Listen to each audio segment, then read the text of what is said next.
Hello, so today we're going to take a look at mixing and leveling out a track with pink noise. The reason we use pink noise is because it's similar to how human ears perceive loudness. So for every octave band we've got, it's equal energy. So it's essentially going to mean that when we do this and just bring it above the pink noise, it's going to be similar to how we'd want to hear it anyway through our ears. So that's a really quick version. If you want, you can Google it and find like a really in-depth version of why.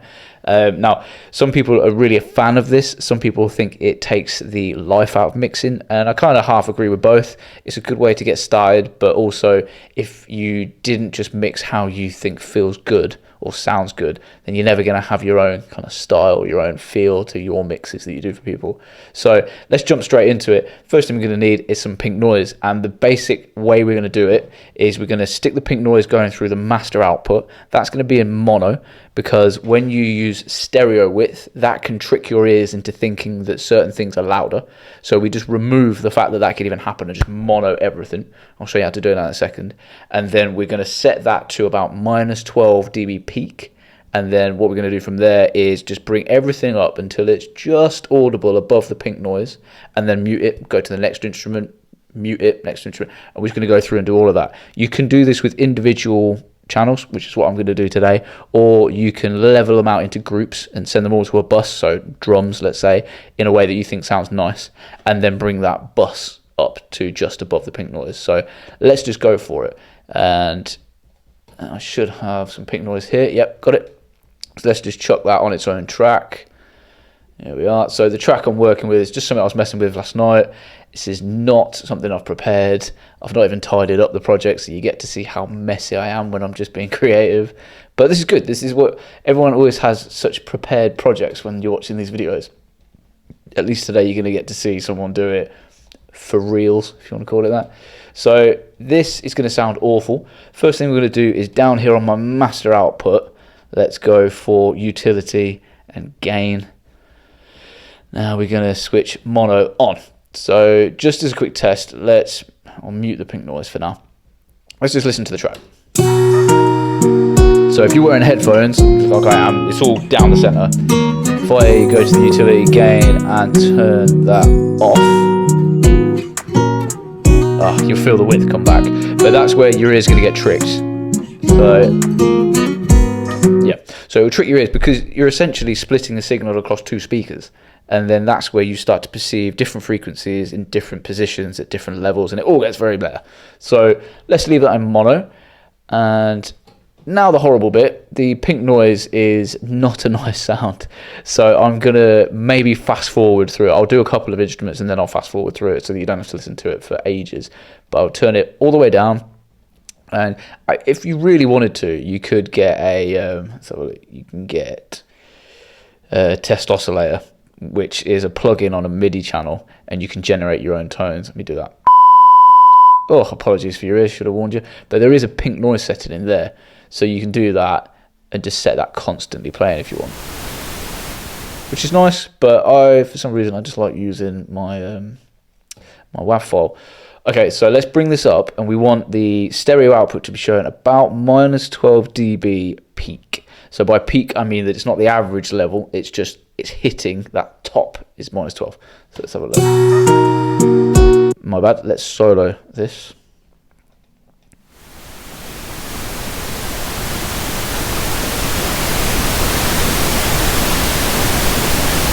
So there we are. So that's about minus 12. Oh, forgot I was still playing. So it's not a nice sound, so I'm going to do it with a couple of instruments, and then I will cut through to when I've done it with everything else. But I'll try and do, let's say, a bit of percussion, a bit of bass for that 808, and then we'll do it with the guitar so that you're not just hearing me do it on the drums. Because sometimes you got to think it's going to sound a little bit different trying to get the bass to be just audible above that noise, because it's such a low frequency content compared to, let's say, the shaker. It's going to be harder to hear that shaker over the top of this just kind of noise. So that's why that might be a little bit higher, but we'll find out.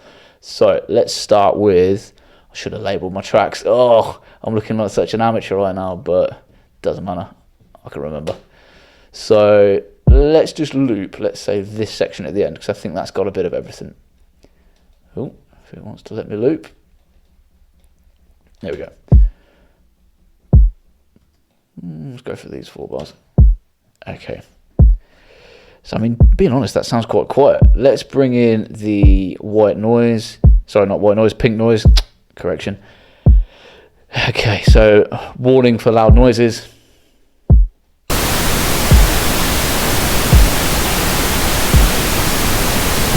So let's bring it up.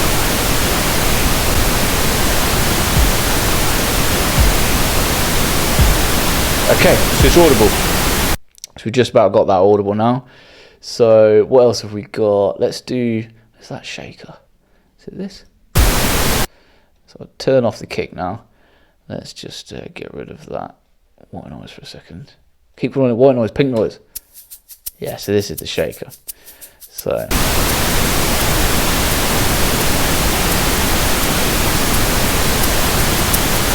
that's really audible.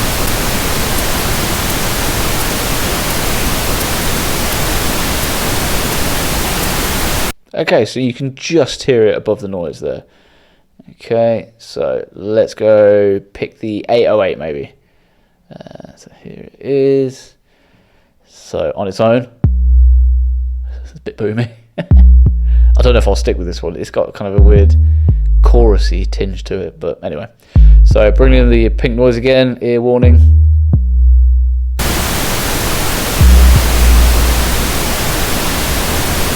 So just bringing it up.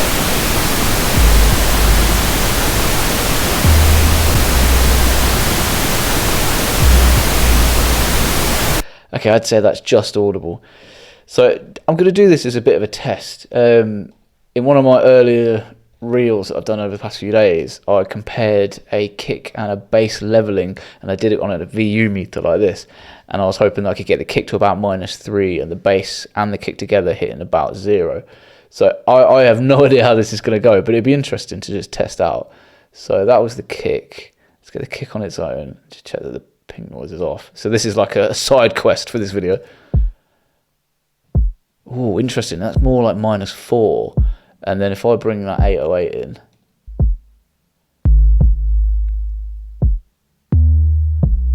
Okay, it's about 0.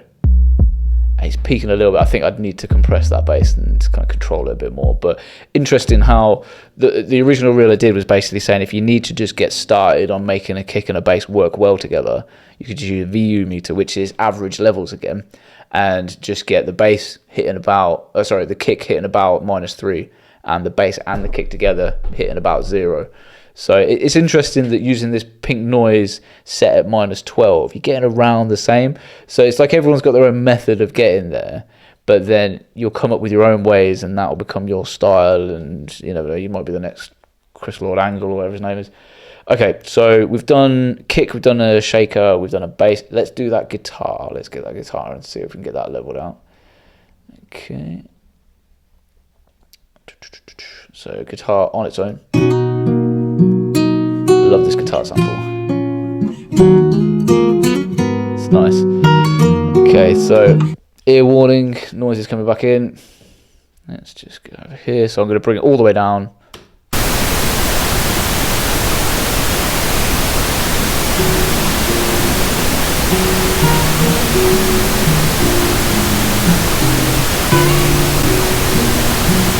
Okay, so it's just audible. So like I said, it's not a hard and fast rule. You can go back and just edit a few bits, but I mean, just for a test, let's go through here. Hang on, change that to no. I wonder why I was getting some level there. It's my mic. Okay, so we'll get the guitar, we'll get the kick, which was this one. We'll get the 808, which is not that one, is this one. And where's that shaker gone? Is it this one? One above. Okay, so these are the ones we've done. Let's just see what they sound like together.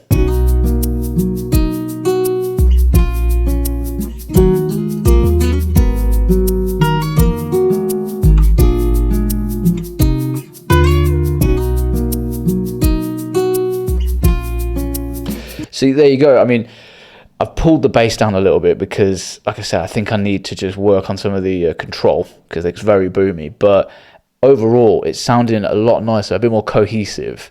because you can have a tendency to go, oh, I've got an 808, I want it to just rule the whole mix and just be really boomy, but that's not going to be a mix engineer or a mastering engineer's best friend.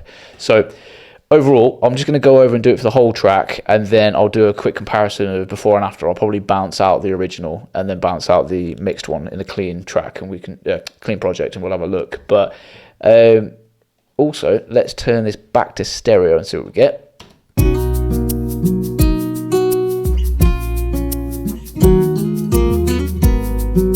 I mean, I'm already preferring it to what we had before, but I'll do a proper comparison after, which is much better. Okay, so I'll be back. Okay, quick pause while I was doing that there. I just wanted to show you that here I have kind of a clap. It's that Afrobeat kind of. So I've been quite lazy. I could have put this into a sampler and just changed the velocity of each one, but instead I've just duplicated the track, and I've got one that's louder than the other. And you can see them here. If I play it, you can hear that one's quiet, one's loud. And that's just because no one claps exactly the same volume every time. You know, it's got to have some variation to it. But for this technique with the pink noise, what I would say is, as I bring the noise in, I'm going to move both of them up relative to each other. So let's do it quickly now. 2 seconds. Pink noise, here we go. Got too many windows open.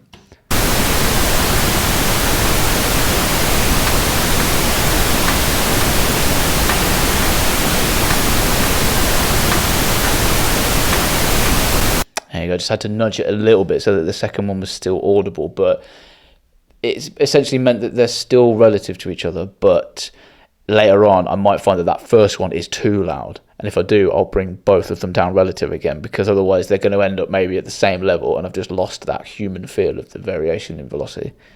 Okay, back to zooming.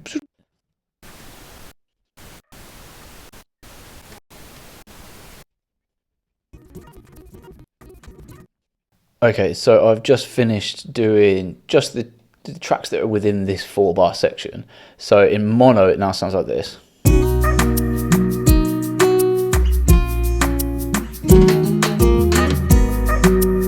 Which sounds quite nice, to be fair.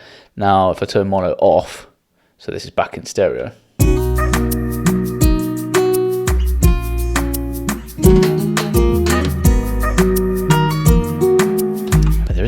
There's a dodgy note there somewhere in the bass, but I'll fix that another day.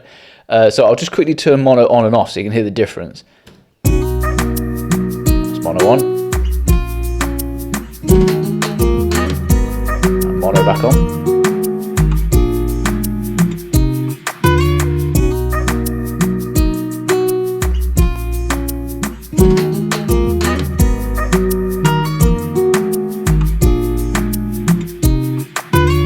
Cool. So I'm just going to quickly bounce this out and then we'll compare the two.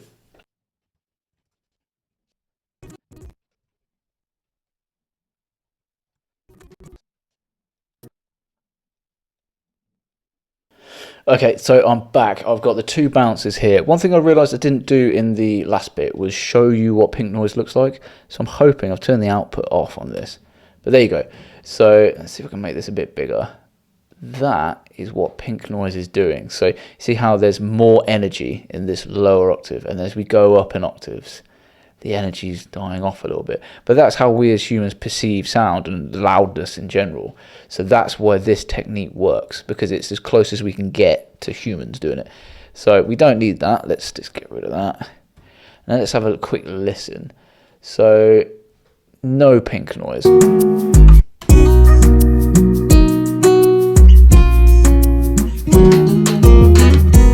So it's not bad. I mean, it's still quite boomy. But then if we have a think about the peaking levels that we've got here, granted we didn't put any limiter in or anything, limiting on the output in the project, but we still get in about minus 1.7. Now, the reason we set the pink noise to minus 12 dB peak on the master at mono was because usually if you use that level, by the time you're done with everything, you're going to get about minus 6.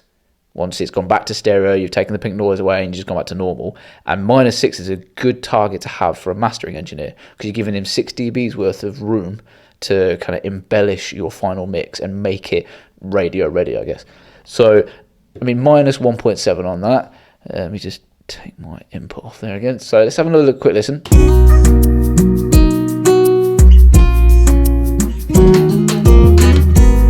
Like, it's good, but the bass is just dominating everything. So this is with the pink noise leveling.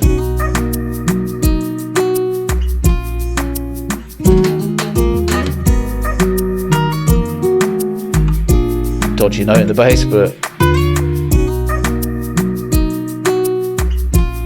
now I actually prefer it because, let's say, I mean, just for argument's sake, we'll sit a, I don't know, out ceiling minus 0.1, true peak detection on an add limiter, and just give it a bit of a boost. Let's go crazy.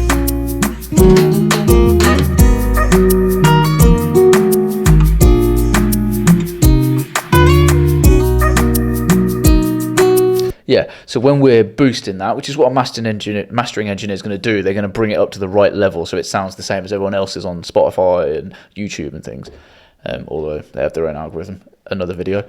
But I think that mix that we've got there has got so much more clarity and space. Instruments aren't fighting over each other. Obviously, there's different techniques you can use for that, side chaining and track spaces and stuff, but I think it's a great way to start a mix, to keep things clean, keep things even, and then you can get creative and put your own stamp on it later on down the line. But hopefully you enjoyed this video. Someone's texting me, so yeah. So yeah, hopefully you can get something out of this, and next time you're mixing a track, go for this technique. So any questions, leave them in the comments. If you want a copy of that Pink Noise WAV or AIF that I was using, let me know, I can send it to you. But you can also just make your own using the test oscillator plugin that I showed you. So cool, hopefully that works for you. Hopefully it was clear enough, and let me know if you have any questions. Cheers.